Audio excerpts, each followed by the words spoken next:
야곱이라고 하는 인물이 우리에게 주는 커다란 주제는 성화라고 제가 여러 번 거듭해서 말씀을 드렸습니다.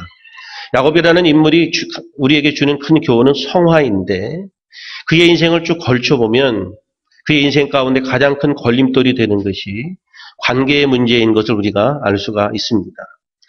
그래서 이 사람이 성숙해가는 과정 가운데 가장 큰 걸림돌이 사람과의 관계일 수 있다라고 하는 것을 성경이 우리에게 말씀하고 있는 겁니다. 모든 인간의 인생사는 다 관계가 얽혀져 있잖아요. 그리고 그 관계의 갈등 때문에 사람들이 인생을 살아가면서 가장 힘들어하는 거거든요. 가족 간의 갈등, 또 가장 가까웠던 친구와의 갈등, 직장 안에서의 갈등, 부모님과의 갈등, 이런 수많은 갈등들이 있는데 그 갈등들이 해결하기가 가장 어려운 거예요. 그리고 그 대체적으로 가장 가까운 사람들과의 갈등이기 때문에 그 갈등을 해결하기가 너무너무 어려운데 야곱이라고 하는 인물이 우리에게 주는 큰 교훈이 성화라고 하는 주제를 가지고 있는데 이 사람은 관계가 깨지고 나서 인생에 걸쳐서 모든 이 갈등을 해소하는 것이 야곱의 인생 가운데 가장 중요한 부분일 수가 있습니다. 그래서 이 관계를 개선해 나가는 것이 우리들이 성화하는 과정 가운데 가장 중요한 부분일 수 있다는 것을 교훈하고 있다는 것을 저도 말씀을 준비하면서 다시 한번 깨닫게 됩니다. 야곱의 인생은 잘 아시는 것처럼 이제 아버지를 속이고 형을 속이면서 집을 떠나는 그런 시간부터 어려움이 시작되죠. 그래서 아버지를 속이고 형을 속여서 장자권을 가졌지만 그리고 집을 떠나면서 그는 마음 가운데 늘 두려움 그리고 또 하나는 내적인 갈등 어떤 아픔을 가지고 늘 살아왔죠. 그래서 막 바쁘게 일을 하고 또 맛있는 음식을 먹고 열심히 막 재미있는 일을 하고 이럴 때는 모르다가도 혼자 문득문득 생각하면 가슴이 툭툭 내려앉기도 하고 두고온 아버지, 어머니, 또 형 그들을 생각하기만 하면 마음 가운데 갈등이 생기고 아픔이 있고 또 두려움이 있고 이런 그의 인생 가운데에는 진정한 평강이 있을 수 없는 삶을 쭉 살아옵니다. 그리고 집을 떠나서 나오게 되는데 잘 아시는 것처럼 그 이후에 외삼촌이자 장인인 라반의 집에서 또 살아왔는데 20년 동안 그 집에 살지만 그 20년 동안의 그 집에서의 삶은 갈등의 연속입니다. 그 갈등의 연속은 뭐냐 하면 삼촌과의 관계, 장인과의 관계가 두 사람 다 비슷한 존재이기 때문에 갈등이 해결이 되지 않아서 결국은 그 집을 도망하다시피 이제 탈출해 나오는 장면을 우리가 쭉 보아오고 있습니다. 도망해 나왔지만 결국은 추적을 당해서 삼촌하고 다시 만나는, 장인하고 다시 만나는 그런 난처한 상황이 되었고 성경을 통해서 우리가 알 수 있는 것은 라반이 이제 야곱을 해하려고 하는 마음을 가졌다는 것을 우리가 알 수 있습니다. 그러는 가운데 하나님이 야곱을 사랑하셨기 때문에 그 상황 가운데 하나님이 개입하시고 하나님 덕분에 어려운 상황을 모면하게 되고 하나님의 도움으로 처자식과 재산을 모두 다 이끌고 이제 고향집, 부모님이 계시는 그 집으로 돌아가는 상황이 되어진 것이 오늘 본문의 이야기입니다. 그래서 장인으로부터 이제는 벗어나서 고향 땅을 가게 되었는데 그토록 가고 싶었고 늘 마음에 연민을 가지고 살아왔던 나의 집이었음에도 불구하고 가려고 하니까 마음이 즐겁지가 않죠. 그립기만 했던 그 아버지의 집이 가까워 오면 올수록 마음 가운데 두려움이 사로잡히고 뭐 그런 상황이 이제 본문의 이야기입니다. 그리고 생각해 보는 거예요. 내가 괜히 간다고 그랬나? 그런 절망감까지도 오는 거예요. 20년 전에 떠나올 때 자기가 하는 행동을 하면 생각하면 생각할수록 그 죄책감이 크고 부모나 형제에게 못할 짓을 했다고 생각하기 때문에 그는 20년의 세월 동안에 그 상처가 훨씬 더 커졌다 이거예요. 그래서 집으로 돌아가려고 하는데 가까이 가면 갈수록 가장 마음에 이제 불편하게 되는 것은 형 에서가 그의 마음에 두려움을 가져오게 되는 거죠. 마음에 계속 걸리는 거예요. 왜? 형이 분노를 품고 자기를 죽이려고 했기 때문에 그 마음이, 그 기억이 너무나 생생해서 그가 두려워하는 거예요. 여러분들 우리가 거슬러 올라가면 야곱이 형을 속이고 나서 이제 형이 너무너무 화가 나서 동생을 죽이려고 하니까 어머니가 뭐라고 말해요? 너 떠나라. 나는 오늘 두 아들을 잃고 싶지 않다. 그 분위기가 얼마나 살벌했으면 어머니가 그렇게 얘기하겠어요. 그래서 어머니의 이야기를 듣고 떠나게 되는데 그때 어머니가 야곱에게 뭐라고 말하죠? 내가 상황이 좋아지게 되면 너를 부를 테니까 그때 와. 지금은 일단 네가 피하는 게 좋아. 그래서 어머니의 말을 듣고 피한단 말이에요. 그리고선 어머니의 소식을 이 오기만을 기다리는 거 아니겠어요? 집으로 가고 싶기 때문에. 그런데 삼촌의 집에서 20년 동안 봉사를 하고 그러는 가운데 집에서의 소식을 기다렸지만 어머니로부터는 아무런 소식이 오지 않았어요. 20년 동안. 왜 소식이 안 오죠? 에서가 아직도 그 시기 만나기만 하면 요조를 낸다고 생각하고 있기 때문에 형의 마음이 그 감정이 풀리지 않았기 때문에 어머니가 야곱에게 그 사랑하는 야곱 보고 싶은 그 아들에게 연락도 하지 못한 세월이 20년의 세월이 지나간 거예요. 그러니까 여러분 그 감정이 해소되지 않으면 시간이 지나면 지나갈수록 감정이 깊어지는 거예요. 나빠진 거란 말이에요. 그래서 생각해 보니까 지금 가기는 가야 되는데 돌아갈 수 없는 상황이 오늘 본문의 이야기예요. 아, 내가 괜히 장인 집에서 그냥 살 걸 불편해도 괜히 그랬나? 그리고 나서 돌아갈까라고 생각해도 돌아갈 수가 없죠. 왜? 계약을 맺었잖아. 이제 이 땅 내 땅에 구분을 줘놓고 돌멩이 세워놓고 여기서부터는 오면 안 돼. 그렇게 계약을 맺었고 그 무엇보다도 중요한 것은 하나님이 야곱에게 나타나셔서 고향으로 돌아가라고 말씀했기 때문에 하나님의 명령이기 때문에 그가 가지 않을 수가 없는 거예요. 그래서 이 상황 가운데 무서운 형이 기다리고 있는 그 집으로 가기는 가야 되겠는데 두려움 가운데 있는 상황 그리고 그 문제가 어떻게 극복되어지고 하나님이 어떻게 이 상황들을 이끌어 가시는지 그런 이야기들이 오늘 우리가 인생을 살아가면서 갈등이 없는 사람이 없고 관계에 문제가 없는 사람들이 없는데 이런 문제들을 우리가 어떻게 풀어나가야 될지 그런 해답을 야곱의 이야기를 통해서 배우는 거예요. 늘 제가 말씀을 드리지만 신앙이라고 하는 것은 믿음이라는 것은 교회에 다니는 거 아니에요. 종교란에 여러분들이 아무리 기독교라고 동그라미를 진하게 칠했다고 해서 하나님이 그것을 보고 인정하는 것이 아니고 믿음이라고 하는 것은 하나님이 원하시는 그 모습과 그 자리까지 우리들이 날마다 성숙되어져 가고 하나님이 원하시는 신앙인의 모습으로 변화되어져 가야 하는 것이 신앙인이란 말이에요. 지난 수요일에도 제가 말씀드렸지만 신앙인은 하나님의 뜻이 무엇인지를 생각하고 하나님이 원하시는 것을 향해서 살아가는 사람들이 신앙인이고 종교인은 하나님을 통해서 나의 필요를 충족시키고 나의 필요를 공급받으려고 하는 사람들은 종교인이라고 표현했잖아요. 우리는 구원받은 그것으로 끝이에요. 그 이상의 모든 것들은 하나님 앞에 맡기고 여호와는 나의 목자시니 내게 부족함이 없으리로다. 끝이에요. 그리고 하나님 앞에 모든 것을 맡기고 우리는 하나님의 뜻과 하나님의 영광을 드러내기 위해서 살아가는 삶을 살아가는 것이 신앙인의 태도라 이거예요. 지금 이런 거예요. 지금. 심각한 고민, 오도 가도 못하는 그런 심각한 고민. 이런 갈등들은 사실은 오늘날 모든 사람들에게 다 이런 갈등들이 있죠. 저도 있고 여러분들도 있고 다 갈등들이 있어요.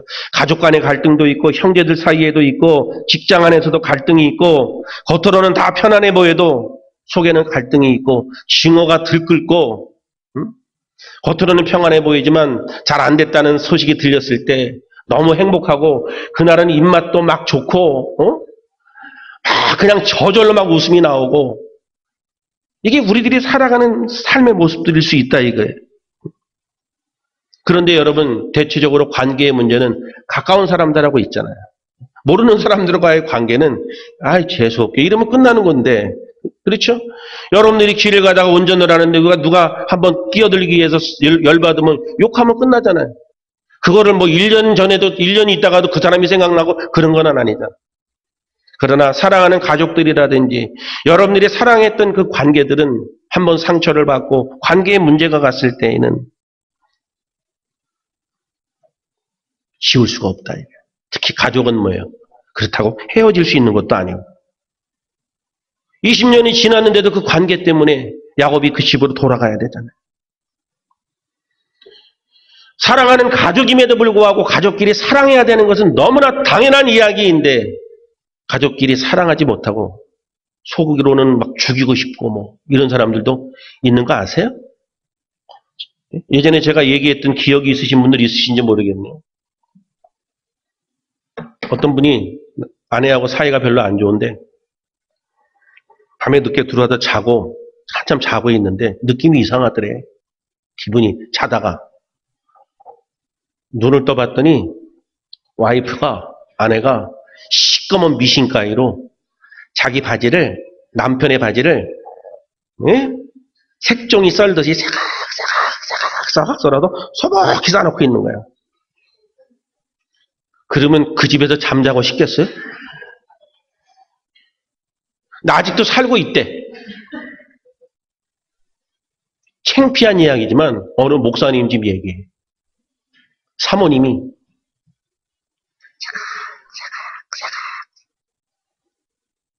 그 이후로 내가 깊은 잠을 못 들어요.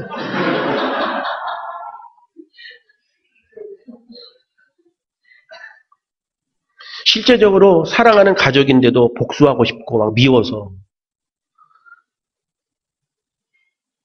그런 경우들이 상당히 많다는 거예요. 여러분 돌아온 탕자의 이야기도 조금 다르지만 비슷한 이야기죠. 아들이 자기의 것을 요구해서 아버지에게 돈을 받아서 나가서 신나게 쓰다가 돈이 떨어지니까 어떻게 돼요? 집을 떠나면 행복할 거라고 생각했는데 다 돈을 탕진하고 나니까 집이 생각나는 거예요.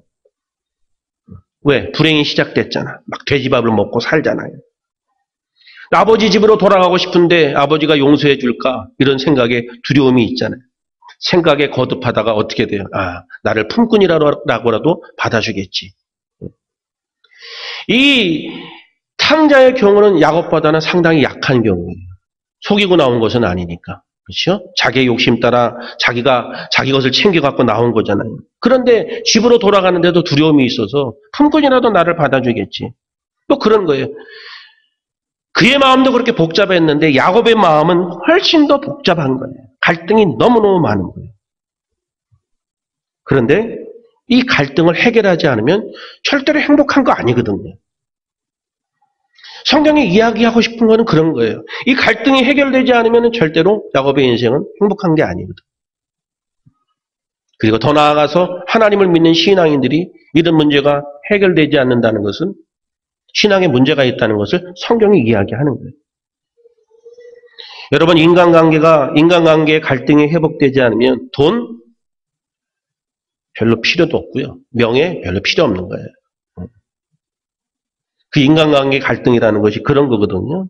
이런 것이 풀어지지 않으면은 오늘 저와 여러분들이 이 아침에 중요한 메시지로 생각해서 화해해야 되겠구나. 내 모든 갈등과 미움과 화해되지 않는 그것들이 예수의 이름으로 풀어져야 되겠구나. 그런 결심이 있기를 주님의 이름으로 축원합니다. 그리고 오늘부터 당장 어떻게 내가 화해를 해야지 그거는 무리한 이야기고 오늘부터 기도를 시작하셔야 돼요. 그리고 확신이 있고 때가 되면 결단을 하셔야 되거든요. 그래서 그 갈등 관계에 있는 이들을 찾아가고 그리고 그 갈등의 문제들을 해결해야 비로소 내 마음에 평안이 오고 행복해질 수 있다 이거예요. 1절하고 2절 보시겠어요? 다 같이 시작. 하나님의 사자들이 그를 만난지라 야곱이 그들을 볼 때 이르기를 이는 하나님의 군대라 하고 그 땅 이름을 마하나임이라 하였더라. 자, 여기서 볼 수 있는 것은 야곱이 그 길을 가는데 하나님의 사자들이 그를 만난지라. 자, 그러면 야곱이 길을 가는데 하나님의 사자들이 그를 만났다고 표현했을 때 누가 앞에 가고 있는 거예요, 지금? 하나님의 사자들이 앞에 가고 있는 거죠. 그렇죠? 야곱이 가고 있는데 하나님의 사자들이 그를 만났다는 것은 이것은 무엇을 이야기해요? 하나님은 항상 앞서 가셔요. 믿기를 주의 이름으로 축원합니다. 하나님은 항상 우리보다 앞서 가셔요. 지금 이 말씀이 담고 있는 의미는 뭐냐 하면 하나님이 야곱을 사랑하셨다. 그 이야기인데 야곱이 하나님을 사랑하는 것보다 하나님이 야곱을 훨씬 더 많이 사랑해요. 이건 사람의 표현이 그런 거예요. 표현할 수 없을 정도로. 여러분이 하나님을 사랑하는 것보다 하나님이 훨씬 더 많이 사랑해요. 그래서 하나님이 앞서가셔요.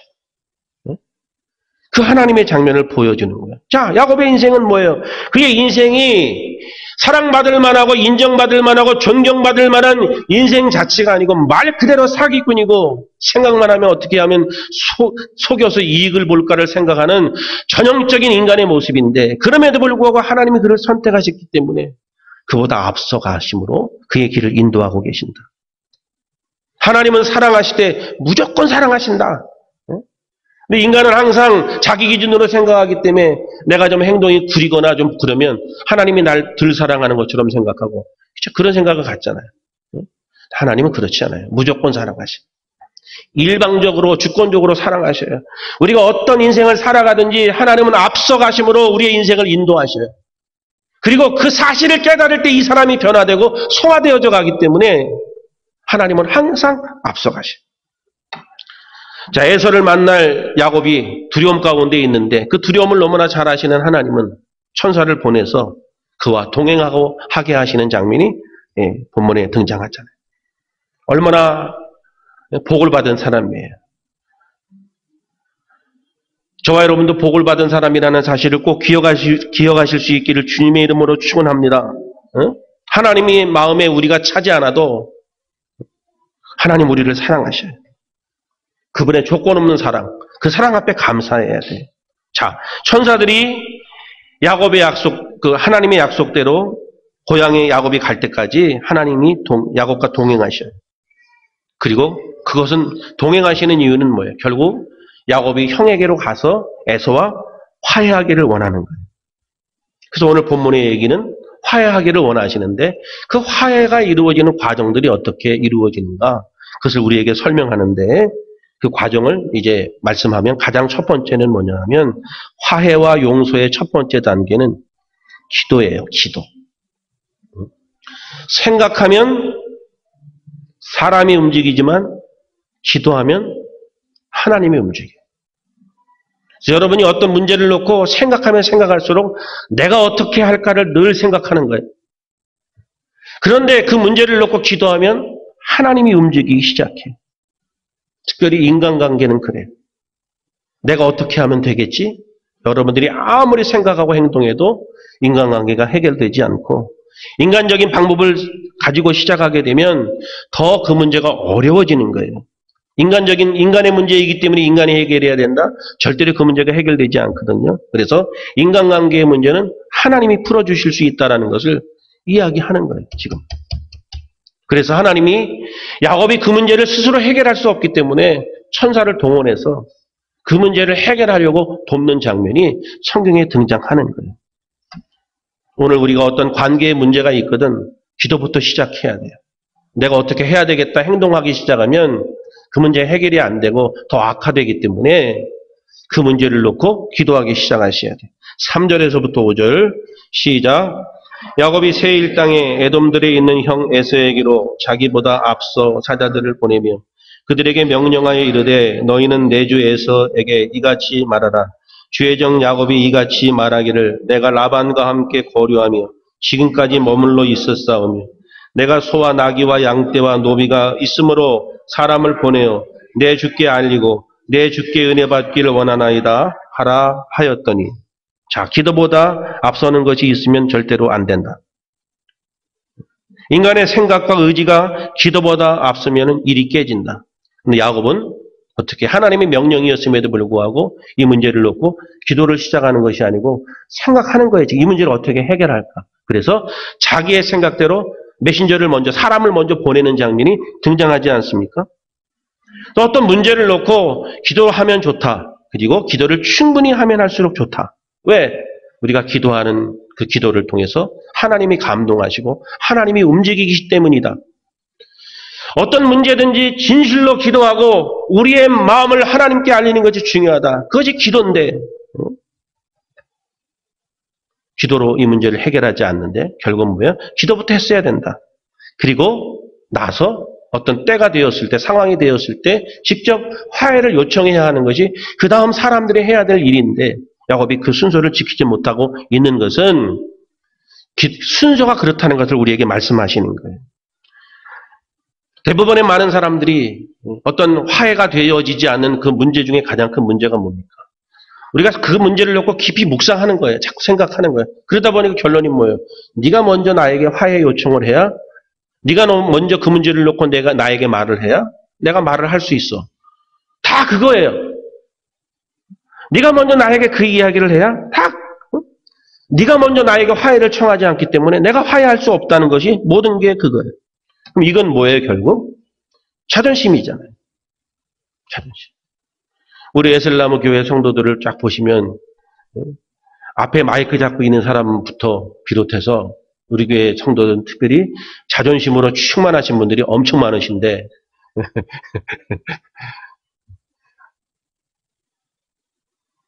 그것이 당신이 먼저 화해를 요청하지 않으면 내가 화해하지 않겠다. 이게 뭐예요? 자존심이잖아요. 뭐 자존심이라는 표현을 써도 나쁜 자존심만 이야기한 것이 아니고 거룩한 자존심도 충만하시니까 이해하고 들으세요. 그럼 이 이야기는 무엇을 의미하는가 하면 자존심을 무너뜨리면 화해가 이루어질 수 있구나. 그것을 우리에게 교훈하는 거거든요.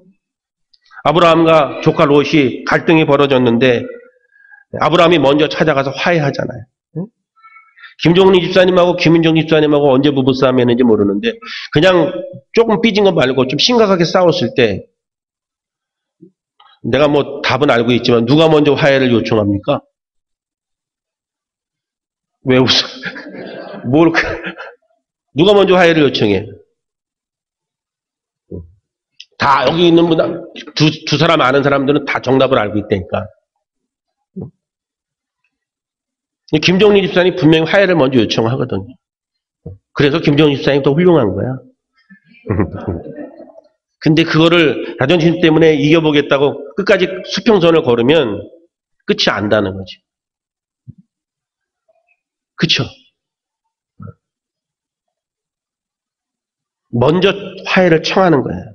그거는 잘잘못의 문제가 아니야. 김정리 집사님이 잘못한 게 없는데도 불구하고 괜히 이쪽이 자존심 때문에 삐져갖고 먼저 화해를 요청한 것이 무지하게 많을 거예요. 네. 내가 잘못한 것이 없음에도 불구하고 내가 화해를 요청하는 거야. 이게 뭐예요? 이게 적극성이에요. 화해하고 싶은 적극성. 이런 마음들을 갖고 살아가야 돼요. 그런 은혜가 우리 모두에게 있기를 주의 이름으로 축원합니다. 사과하는 사람이 윗사람이니까, 적극성을 가진 사람이 문제를 해결하는 사람이니까, 사과를 하는 사람이 복을 받은 사람이니까. 그래서 오늘부터 아직도 갈등에 서로 지금 불편한 분들 계시면 좀 적극성을 띨 수 있기를 주의 이름으로 축원합니다. 우리 집은 어떨 것 같아? 제가 왜 질문을 하는가 하면 가끔 이렇게 대화를 나누다 보면 엄청 오해들을 하고 있더라고요. 내가 뭐든 김정일 마냥 끌고 가는 집으로 알고 있는데.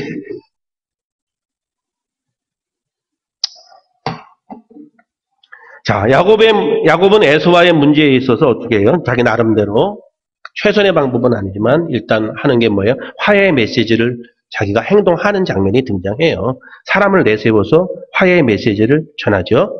그런 이제 방법을 취하는 거예요. 혼자 고민하다가 취하는 거예요.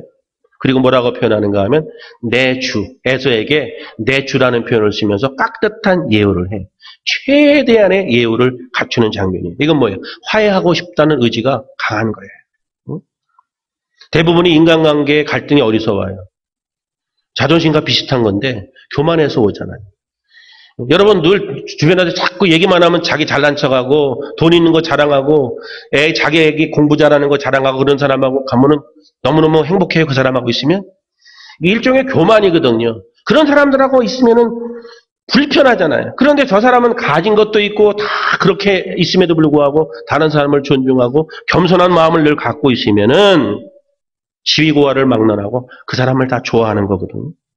그런데 우리의 태도가 교만하기 때문에 받아들이지 않는 건데 야곱은 지금 메신저를 보내고 그를 통해서 뭐라고 표현하는 거야? 내 주라는 표현을 쓰면서 형에게 깍듯하게 겸손한 태도를 취하고 있는 그 상황들을 보여주고 있는 것이 뭐예요 지금?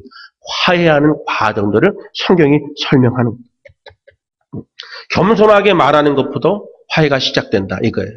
이건 아주 중요한 이야기임에도 불구하고 사람들이 화해하기 시작할 때 어떻게 돼요? 화해를 할 때 내가 좀 미안했어. 그러면서 어떻게 해요? 뒤에 얘기가 있잖아. 근데 당신도 좀 그런 건 아니지. 이렇게 해갖고 다시 원래보다 더 나쁘게 만들잖아. 머리가 너무 나쁜 거야 우리는. 내가 미안해 알았어 미안해. 이거 이렇게 얘기하는 건 제가 많이 해봤기 때문에 알아요. 미안해 알았어. 그리고 있다가 뭐라고 꼬리고. 그래 당신도 그건 아닌 거지. 그러면 어떻게 해? 다시 파토 나갖고 그 다음에 해결하려면 더 굽히고 들어가야 되니까. 야곱이 사람을 보내고 예우를 갖추는 것과 함께 이제 또 다른 화해의 모습을 보여주는데 5절을 보세요. 아까 보면은 내가 소와 나귀와 양떼와 노비가 있으므로 사람을 보내어 쭉 내 주께 알린다. 그렇게 표현하죠. 자기에게 재산이 있다고 표현하는 장면이 이제 성경이 등장해요. 이렇게 이야기하는 거는 뭐냐 하면 돈 많으니까 내가 돈도 줄 수 있다는 그 얘기를 오해하시면 안 되고 내가 형한테 지금 신세 지러 가는 거 아닙니다. 그 얘기하는 거예요. 내가 형한테 지금 신세 지러 가는 것이 아닙니다라는 것을 밝히는 거예요. 많은 관계들이 화해가 되지 않은 이유 중에 하나가 뭐냐 하면 신세를 지려고 하는 태도 때문이에요. 무슨 얘기냐면 고종국이하고 나하고 무슨 문제가 있다고 그러면 만약에 그 화해하고 싶은데 내가 화해를 받아들이지 않는 이유가 그 다음이 있을 수 있다. 이거예요. 무슨 얘기냐면 화해를 하게 되면 고종국이가 나한테 뭔가를 이제는 그거 화해했으니까 나한테 그거는 해주십시오. 화해 다음에 뭔가를 요구할 것이 불편하기 때문에 화해가 되어지지 않는다는 것을 이야기하는 거거든요. 그러니까 그렇게 생각하는 거예요. 야곱은 만약에 에서에게 화해한다 그럴 때 혹시 형이 내가 나가서 객지 생활하다가 쌀도 떨어지고 살기가 힘들어서 용서해 주시고 나를 좀 걷어 주십시오. 형이 그렇게 생각할 수도 있을 거라고 생각을 하는 거예요. 그렇죠? 그리고 에서도 자기 생각할 때 그렇게 생각할 수 있잖아요. 이거 20년 동안 나가서 고생하더니 이게 좀 배가 좀 고른 모양이다. 응? 20년 동안 안 나타나던 놈이 이제 나타나는 거 보니까 이제 배도 고프고 뭔가 나한테 신세를 지려고 그러는 거 보구나. 그런 생각을 갖는단 말이에요. 그래서 야곱이 그 생각을 먼저 하기 때문에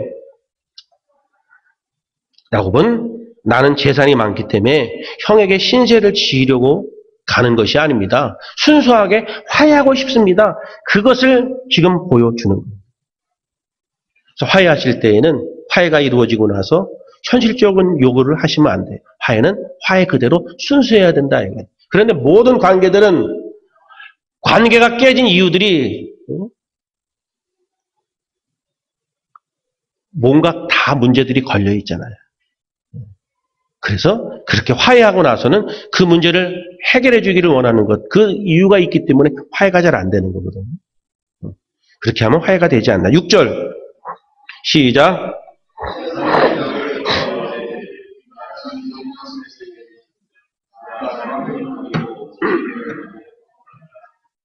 자, 화해를 신청하러 사람을 보냈더니 소식이 들려오기를 에서가 400명을 데리고 야곱을 만나러 온다는 소식을 들었어요. 왜 온다 그러는 거죠? 야곱이 에서가 400명을 데리고 지금 온다 그러는데 왜 그러는 거죠? 네? 제가 질문을 드리는 것은 여러분들 꼭 기억하고 넘어가셔야 된다는 거예요. 왜 그렇죠? 네? 징계하려고. 지금 그렇게 추측은 할 수 있는데 성경은 절대로 그렇게 얘기하지 않거든요. 그러니까 장로님, 우리들이 다 그렇게 생각하는 거예요. 형이 400명 데리고 온다. 이거 어떻게 생각해? 나 죽이려고 애들을 다 몰고 오는구나. 그렇게 생각하잖아요. 그런데 성경은 그렇게 얘기하지 않아요. 야곱이 그렇게 생각하는 거예요, 지금. 어떤 묘사도 성경이 이야기하지 않아요. 그 부분에 우리가 주목해야 돼요. 만약에 성경이 그 사실을 묘사하고 싶으면 별로 어려운 거 아니잖아요. 에서가 야곱을 죽이려고 400명을 데리고 온다. 그런데 성경은 그렇게 얘기하지 않아요. 그런데 지금 도둑이 제발 저린 거지. 400명? 형이 나를 죽이려고 오는구나. 그러면서 순간적으로 마음이 흔들려요. 그리고 다른 태도를 취하거든요. 성경이 지금 그 이야기를 하고 싶은 거예요. 그래서 자기가 행동하는 게 뭐예요? 재산을 두 갈래로 나누어서 만약에 문제가 생기더라도 살아남아야 되겠다는 생각을 하는 거예요. 이거는 야곱만 그러는 게 아니라 우리들도 이런 상황에 부딪히면 아무런 언급이 주기로 오는지 안 주기로 오는지 그 얘기도 없음에도 불구하고 내가 그렇게 생각하고 우리도 그렇게 행동할 가능성이 매우 높다는 것을 이야기하는 거거든요. 자, 야곱이 지금 그렇게 행동해요. 7절과 8절. 시작. 야곱이 심히 두렵고 답답하여 자기와 함께한 동행자와 양과 소와 낙타를 두 떼로 나누고 이르되 에서가 와서 한 떼를 치면 남은 한 떼는 피하리이다 하고 주전 면밀하게 계획을 세우고 있는 장면이 등장하죠. 사태가 벌어지게 되면 사태를 대비하는 거예요. 이게 뭐예요? 지금 가면서도 너무너무 불안하고 불편한 상황을 보여주고 있고 두려움이 지나쳐서 절망감에 빠진 거예요. 아, 반이라도 포기하자. 절망감에 있는 거예요. 그리고 그의 마음을 사기 위해서 선물을 보내는 장면이 등장하죠. 선물로 사람의 마음을 이제 보내는데 선물로 사람의 마음을 사려고 선물을 보내는데 그것도 부족해서 어떻게 해요? 자식하고 부인까지 보냅니다. 아주 웃기지도 않아요. 부인은 누구부터 보내요? 몸종 출신 부인부터 보내. 그 다음에 누구 보내요? 언니 레아를 보내.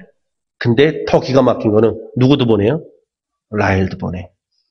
이 새끼가 야곱이야. 그렇게 자기의 청춘을 바쳐서 그 아내를 얻었는데 그 여자도 보내. 이게 야곱이에요. 무슨 얘기예요? 라헬까지 죽어도 자식이고 아내고 다 죽어도 나는 죽지 않겠다라고 하는 극단적으로 이기적인 사람이거든요. 이 사람은 자기만 믿는 사람이에요. 그런데 이 사람이 결국은 이렇게 위급한 상황이 나왔을 때 결국은 그런 과정들을 거쳐서 하나님 앞에 진지하게 기도하고 있는 장면이 이제 등장하는 거예요.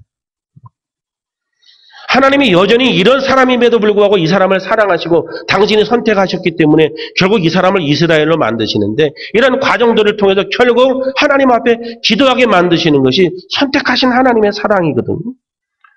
그래서 결국은 여러분 사람은 급하면 하나님을 찾는 거예요. 그래서 인간의 절망은 하나님에 대한 발견이에요. 처절하게 절망하고 좌절할 때 하나님을 발견하게 되는 거예요. 그리고 그때 어떻게 해야 돼요?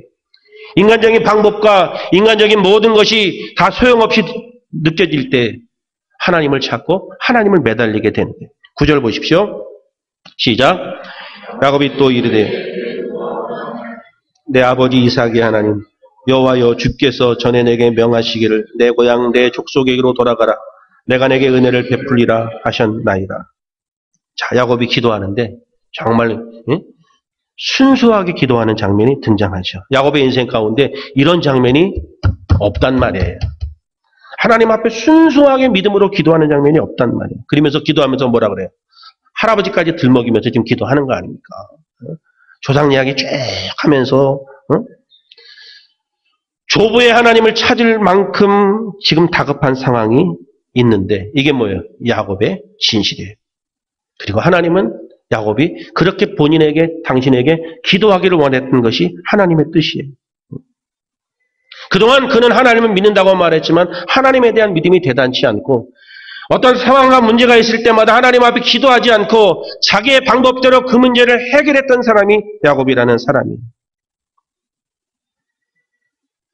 그래서 그는 그 인생 동안에 하나님에 대한 이름을 나의 하나님이라고 표현한 적이 없어요. 그런데 지금 하나님을 찾아요. 이것이 야곱에게 어떤 빛이 비춰지고 있는 그런 귀한 상황인 것을 이야기하는 거예요. 사랑하는 여러분, 지금 저와 여러분들이 누리고 있는 그 어떤 이 상황들이 누군가의 기도 때문일 수 있다는 사실을 꼭 기억하셔야 돼요. 누군가의 기도 때문이다. 누군가의 중보기도가 오늘 내가 있게 하는 것이라는 사실을 꼭 기억하셔야 돼요. 믿음이 없는 남편은 믿음 있는 아내의 기도를 통해 그나마 내가 이 정도로 유지하고 살고 있다는 사실을 기억하셔야 돼요. 야곱은 하나님을 부르고 난 이후에 하나님의 약속을 붙잡습니다. 성경을 통해서 보면 하나님의 가장 큰 약점은 약속을 들고 나올 때 하나님이 약점을 보이셔요. 하나님이 이렇게 약속하시지 않으셨습니까? 이게 하나님의 약점이에요. 고향에 돌아갈 때까지 나를 지켜주시라고 했던 하나님의 약속을 붙잡고 있어요. 여러분도 하나님의 약속을 붙잡기를 주의 이름으로 축원합니다. 항상 하나님의 말씀을 가까이 하고 묵상하면서 기도하는 생활을 해야 하나님의 약속이 나를 통해서 고백되어지고 나타나는 거예요. 10절 보시겠습니다. 시작.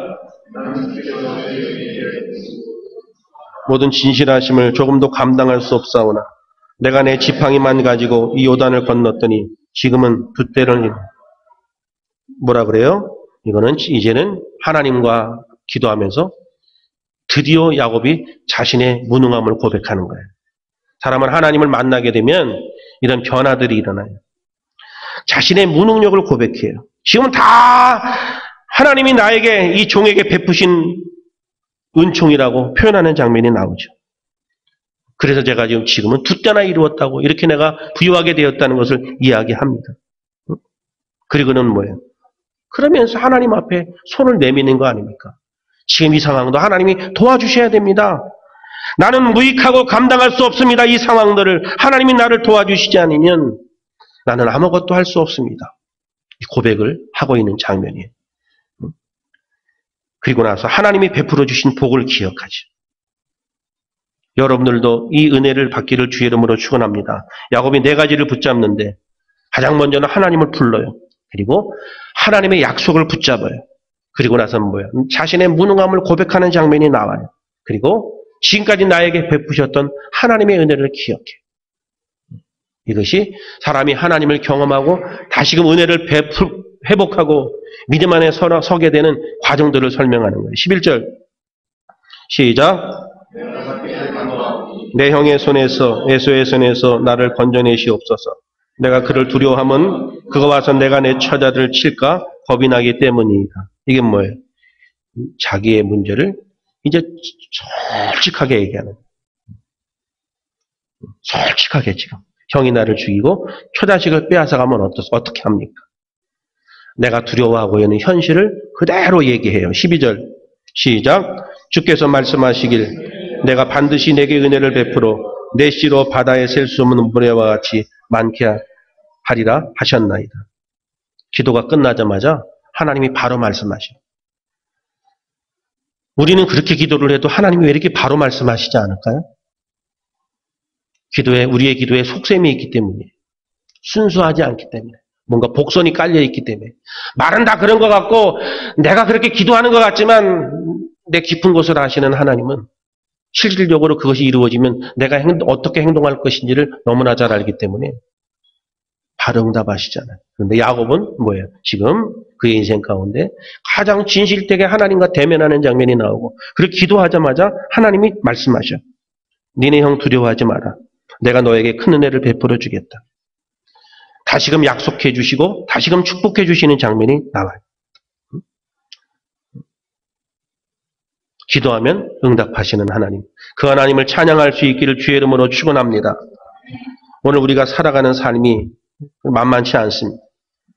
사는 자체가 너무 두렵고 우리의 미래도 불안하고 그렇지 않아요? 여러분 다 지금 사는 게 힘들지 않습니까? 세상 너무 뒤숭숭하지 않아요?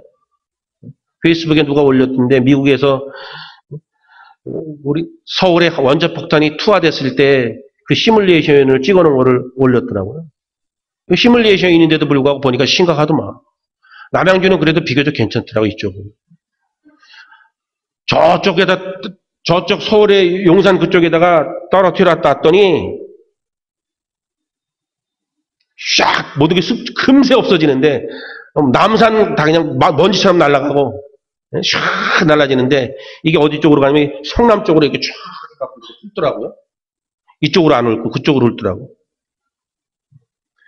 원자폭탄이니까 무섭잖아요. 그렇죠? 확 터지니까.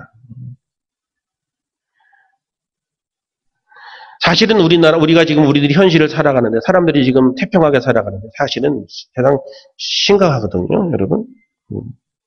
사람들이 막연하게 뭔가 두렵고 그런 인생을 살아가요. 그리고 우리에게 주어진 작은 현실 앞에서도 힘들고 어려운 일들이 많죠. 바쁘고 분주하고 볼 거 많고 다 가볼 데 많고 이런 세상이지만 성경은 역설로 지금이 기도해야 될다라는 것을 성경에 말해요. 야곱처럼 하나님 앞에 진실되게 하나님을 대면하실 수 있기를 주의 이름으로 축원합니다. 어렵고 힘들어도 하나님의 약속을 붙잡고 영적으로 죽은 자의 하나님이 아니고 영적으로 산 자의 하나님인 것을 믿고 내 영이 살아야 되겠다. 그런 결심과 다짐이 있기를 주의 이름으로 축원합니다. 그러면 내가 내게 큰 은혜를 베풀리라. 야고보에게 말씀하신 그 귀한 말씀이 오늘 저와 여러분들에게 하나님만을 소망하고 하나님의 약속을 붙들고 기도함으로 하나님이 주시는 큰 은혜의 주인공들이 되실 수 있기를 주님의 이름으로 축원합니다. 기도하겠습니다. 기도하겠습니다. 기도하겠습니다.